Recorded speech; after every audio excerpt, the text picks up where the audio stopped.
आज की इस वीडियो में दोस्तों हम daily DElEd diet JVT entrance exam के लिए सोशल साइंस के मोस्ट इंपॉर्टेंट 45 क्वेश्चंस करने वाले हैं। और आज का हमारा टॉपिक है लोकसभा, जिसे हम इंग्लिश में लोअर हाउस के नाम से जानते हैं और इसे हम निम्न सदन भी कहते हैं। और इससे पहले की एक वीडियो में दोस्तों हम इसके 55 क्वेश्चंस ऑलरेडी हम कर चुके हैं और मैंने आपसे कहा था दोस्तों इस टॉपिक के हम जो है टोटल 100 क्वेश्चंस कंप्लीट करेंगे। तो आज की इस वीडियो में जो है इसके 45 क्वेश्चंस करेंगे, देन हमारा 100 क्वेश्चंस कंप्लीट हो जाएगा। तो चलिए स्टार्ट करते हैं।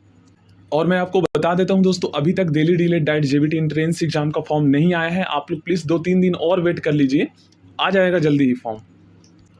देखिए, लोकसभा को उसके कार्यकाल की समाप्ति के पहले भी दोस्तों भंग किया जा सकता है, पोस्टपोन किया जा सकता है। तो किसकी सलाह पर? तो लोकसभा को दोस्तों उसके कार्यकाल की समाप्ति के पहले भी भंग किया जा सकता है राष्ट्रपति के द्वारा मंत्रिपरिषद की सलाह पर। अब दोस्तों मंत्रिपरिषद को हम इंग्लिश में काउंसिल ऑफ मिनिस्टर्स कहते हैं। इसके अंतर्गत प्रधानमंत्री आते हैं, रक्षा मंत्री, शिक्षा मंत्री, मतलब कि हम कह सकते हैं कि इसमें जो हाई लेवल के जो मिनिस्टर्स होते हैं ना, जो प्रधानमंत्री के द्वारा जो है इलेक्ट किए जाते हैं, वो सब इसके अंतर्गत आते हैं। तो उन्हीं के सलाह पर ही जो है लोकसभा को भंग किया जा सकता है उसके कार्यकाल की समाप्ति से पहले, ठीक है ना। नेक्स्ट क्वेश्चन है, लोकसभा सदस्य बनने के लिए योग्यता नहीं है, मतलब कि इन ऑप्शंस में से कौन सी योग्यता नहीं है।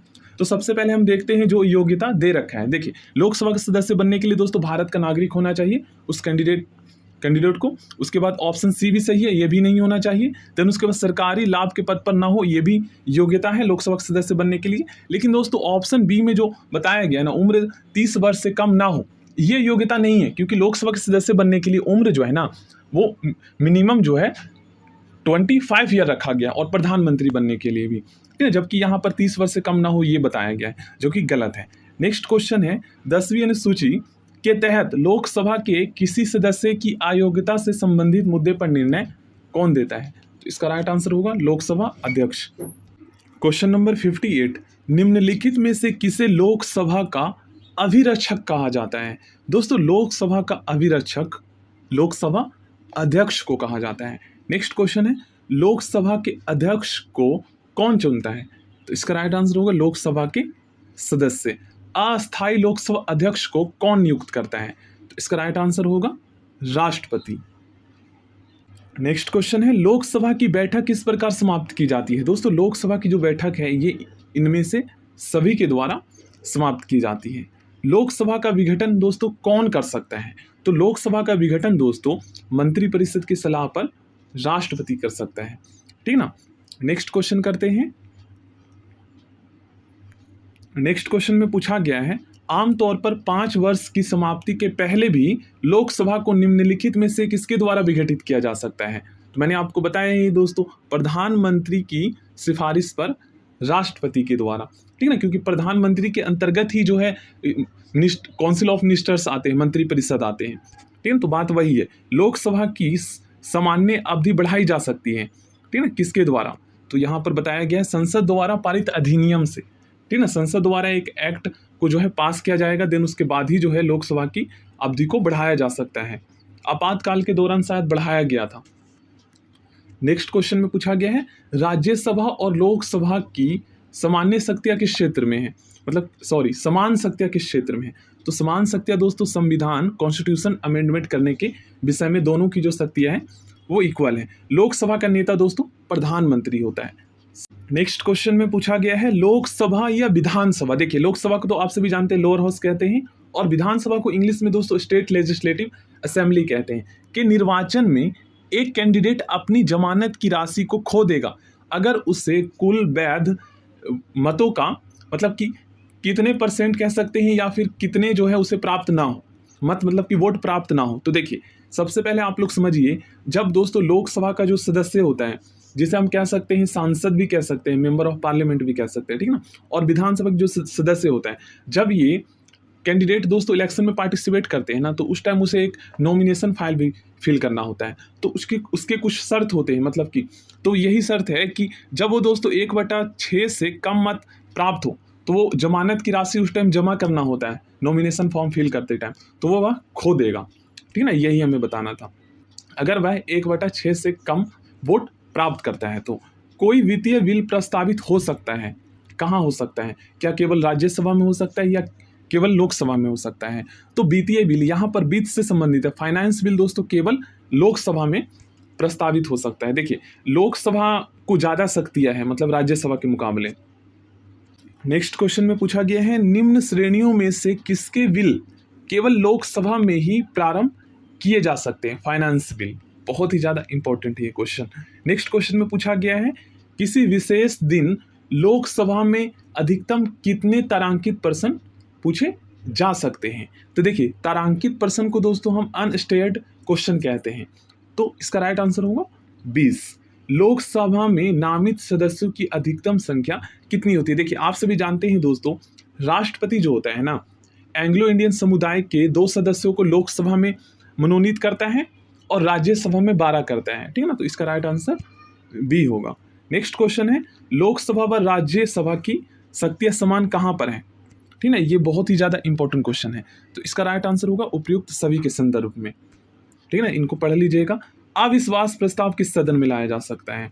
तो इसका राइट आंसर होगा दोस्तों केवल लोकसभा में। देखिए इससे पहले की जो क्लास हुई थी उसमें दोस्तों मैंने आपको बताया था कि अविश्वास प्रस्ताव का मतलब क्या होता है, और ये मैंने आपको ये भी बताया था कि अविश्वास प्रस्ताव दोस्तों हमेशा विपक्षी दल के द्वारा लाया जाता है, ठीक ना, जो सत्ता में जो पार्टी होती है उसको हटाने के लिए। और इसमें जो है वोटिंग होता है, और अगर वोटिंग में जो है जो विपक्ष पार्टियां जीत जाती है तो ऐसे में जो है दोस्तों सरकार जो है मतलब कि बदल सकता है, ये होता है अविश्वास प्रस्ताव। नेक्स्ट क्वेश्चन है लोकसभा में अनुसूचित जाति एवं अनुसूचित जनजातियों के लिए सीटों का आरक्षण संविधान के किस आर्टिकल में मतलब कि लिखा गया है? तो इसका राइट आंसर होगा दोस्तों आर्टिकल 330 में। नेक्स्ट क्वेश्चन निम्नलिखित में से कौन सा राज्य लोकसभा में अनुसूचित जातियों के सर्वाधिक प्रतिनिधि निर्वाचित करता है? ठीक है, तो इसका राइट आंसर होगा दोस्तों मध्य प्रदेश। नेक्स्ट क्वेश्चन है निम्नांकित राज्यों में से किसमें अनुसूचित जनजातियों के लिए लोकसभा में स्थान आरक्षित नहीं है, मतलब कि रिजर्व नहीं किया गया है? तो उपयुक्त सभी होगा इसका राइट आंसर। किस राज्य में लोकसभा में अनुसूचित जाति एवं अनुसूचित जनजातियों के लिए आरक्षण नहीं है? इनमें से आपको बताना है, तो इसका भी राइट आंसर होगा इनमें सभी। देश का वह संसदीय निर्वाचन क्षेत्र कौन सा है जिसकी सीमाएं 9 संसदीय निर्वाचन क्षेत्रों को स्पर्श करती है? तो इसका राइट आंसर होगा दोस्तों नागौर। नेक्स्ट क्वेश्चन है देश का वह संसदीय निर्वाचन क्षेत्र कौन सा है जिसकी सीमाएं 9 संसदीय निर्वाचन, सॉरी ये तो हो ही गया है। नेक्स्ट क्वेश्चन करते हैं किस लोकसभा में निर्वाचित महिला सांसदों की संख्या सबसे अधिक रही? तो इसका राइट आंसर होगा 17वीं लोकसभा में। लोकसभा में मंत्रिपरिषद के विरुद्ध अविश्वास का प्रस्ताव लाने हेतु न्यूनतम सदस्य संख्या कितनी होनी चाहिए? ये इस क्वेश्चन में पूछा गया है, तो इसका राइट आंसर होगा 50। नेक्स्ट क्वेश्चन बहुत ही ज़्यादा इंपॉर्टेंट है। लोकसभा का कोई सदस्य सदन का सदस्य बने रहने से निरहित नहीं हो जाता यदि वह सदस्य, देखिए निरहित का मतलब ये है डिस्क्वालिफाइड नहीं हो जाता यदि वह सदस्य जिस राजनीतिक दल से सदन में निर्वाचित होकर मतलब आया है, ठीक है ना, उससे निष्कासित कर दिया गया या दी गई हो, ठीक ना, मतलब ये शर्त है। नेक्स्ट क्वेश्चन है प्रथम लोकसभा की पहली बैठक कब हुई थी? तो 13 मई 1952 को। देखिए काफी इंपॉर्टेंट है ये क्वेश्चन। मंत्रिपरिषद मिनिस्टर ऑफ काउंसिल किसके प्रसाद पर्यंत कार्य करती है? प्रसाद पर्यंत का मतलब है उसके अधीन, मतलब उसके कृपा के अंतर्गत हम ये कह सकते हैं। तो लोकसभा होगा इसका सही आंसर। लोकसभा किस प्रकार मंत्रिपरिषद के उत्तरदायित्व को व्यवहारिक रूप प्रदान करता है? ठीक ना, बहुत ही ज्यादा इंपॉर्टेंट क्वेश्चन है। तो इस क्वेश्चन का आंसर होगा दोस्तों उपयुक्त सभी, ठीक ना, इन सभी के संदर्भ में जो ऑप्शन ए बी सी में लिखा हुआ है। लोकसभा के सुरक्षित निर्वाचन क्षेत्र निम्न में से किस वर्ग के लिए नहीं है, मतलब कि किस वर्ग के लिए दोस्तों सीटें जो है आरक्षित नहीं की गई है? तो इसका राइट आंसर होगा पिछड़ा वर्ग के लिए, बाकी SC ST के लिए जो है रिजर्व किया गया है। भारतीय संविधान के अनुसार संविधान संशोधन विधेयक कॉन्स्टिट्यूशन अमेंडमेंट जो बिल है ना, संसद के किस सदन में पारित होता है? भारतीय संविधान के अनुसार ये पूछा गया है। तो इसका राइट आंसर होगा दोस्तों दोनों सदन हम कह सकते हैं, क्योंकि एक लोकसभा होता है जिसे हम निम्न सदन, और राज्यसभा जिसे हम इंग्लिश में अपर हाउस ऊपरी सदन के नाम से जानते हैं, ठीक है। और निचले सदन, दोनों ऊपरी और निचले सदन अलग से। ऑप्शन डी इसका राइट आंसर होगा। नेक्स्ट क्वेश्चन में पूछा गया है भारत के राष्ट्रपति डैश की अनुशंसा पर लोकसभा को भंग कर सकता है, मतलब कि किसके कहने पर लोकसभा को भंग कर सकता है। काफी इंपॉर्टेंट क्वेश्चन है, तो इसका राइट आंसर होगा मंत्रिपरिषद। नेक्स्ट क्वेश्चन में पूछा गया है पश्चिम बंगाल में कुल डैश संसदीय सीटें कितने, मतलब किस लोकसभा की सीटें हैं, तो इसका राइट आंसर होगा 42। और अगर दिल्ली में पूछा जाए तो यहाँ पर 7 है। नेक्स्ट क्वेश्चन भी काफी इंपॉर्टेंट है, संसद के दोनों सदनों की संयुक्त बैठक को भेजा गया बिल कब पारित होना होता है। देखिए ये जो बिल भेजा गया है ना, इसके कुछ कंडीशन है तभी ये पास होंगे।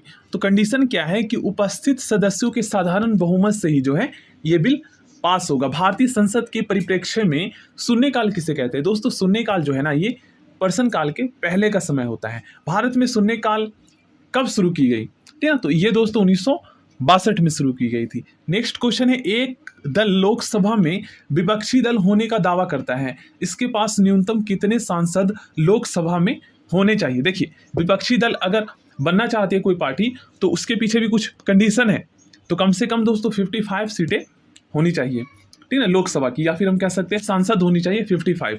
लोकसभा में अनुसूचित जाति के लिए आरक्षित स्थानों की संख्या कितनी है, मतलब कितनी सीटें जो है आरक्षित की गई है लोकसभा में, तो 84। नेक्स्ट क्वेश्चन है निम्नलिखित राज्यों यूनियन टेरिटरीज के समूह में से किसकी लोकसभा में केवल 1 सीटें हैं, तो इनकी जो दोस्तों लोकसभा में केवल 1 सीटें हैं, ठीक ना। इन तीनों एक राज्यों की हम कह सकते हैं, मतलब इसमें मिक्स है, केंद्र शासित प्रदेश भी है और राज्य भी है।